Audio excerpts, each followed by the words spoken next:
right, so this is going to be divided into four parts. The part one is today. So today it's going to be very high level, so it's not intended to be, so if you already know what machine learning is or deep learning, you're not going to learn anything about the mechanics of it today. What you are going to be learning about is understanding machine learning in general, and understanding how to approach deep learning problems. So that's going to be our primary focus today. So how do you think about deep learning? How do you apply it to different types of problems? And also start learning about NeoPulse as well, what NeoPulse is and what it does. Part two is the challenge of data. The challenge that most people have, most companies have, is how do you prepare your data for training? This is by no means a simple thing, and so we'll cover some of the basics there. The mathematics of machine learning is something we'll be covering. So kind of as a heads up, the evaluation of results is a bit more mathematical, and there's no way around that, just simply because AI is mathematical. With the upcoming version of AI Studio, a lot of that will happen automatically. So we're going to do some automatic assessments of your model beyond just a simple validation accuracy and loss. And that's going to become part of the overall story or platform solution that we're going to be incorporating. But then part three is getting into the nitty-gritty of machine learning. So we'll cover convolutional neural networks, recurrent networks, long short-term memory, which is a type of RNN. We'll cover a bunch of unsupervised learning problems as well. And lastly, we're going to talk about reinforcement learning. So reinforcement learning and GANs as well. So GANs is something that AI Studio 3.0 will support out of the box. So you can automatically do GANs problems. And we'll explain what a GAN is and why you need it. Then part four is a deeper introduction to NeoPulse. So we're going to spend a bit of time understanding the NML language. There'll be what are the key constructs, the data generators, what do they mean? I'll learn a little bit about NML programming. So NML is a Turing complete language, which means that you can code arbitrarily complex things with it. And also how do you retrain models, as well as working with NeoPulse APIs.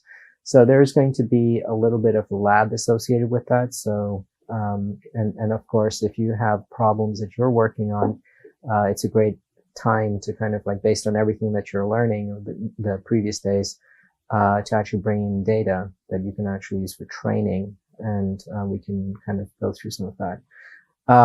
And build a model from scratch. If not, we have a ton of extra data that we have on our SharePoint site or on our GitHub repository that allows you to use that training data.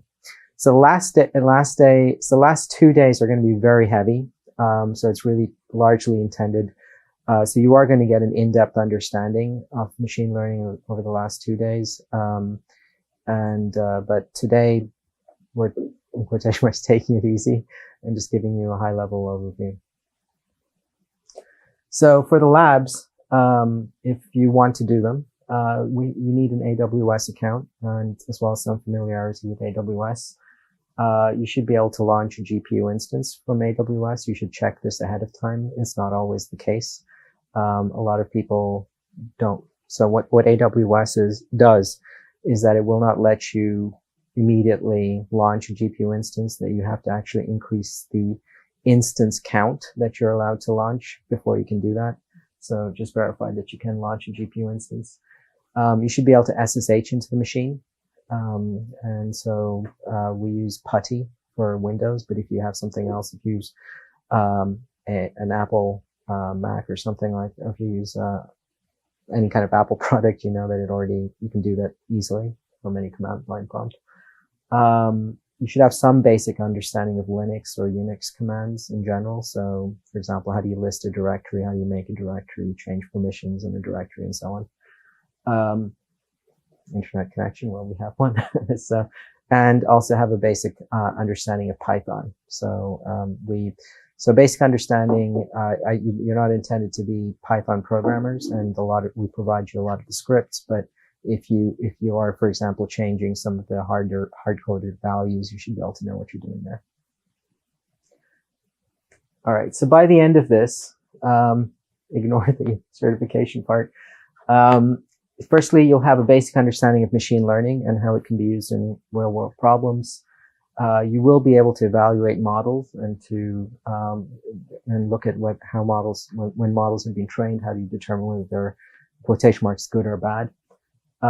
You'll understand how to use AWS, NeoPulse, the NeoPulse framework, and using AWS. You will be able to build an end-to-end application using NeoPulse on AWS, and also you'll understand how to use the NeoPulse APIs. The ultimate case would be using the AI Studio and using NeoPulse. You can actually write a simple web application that calls into NeoPulse, and that works.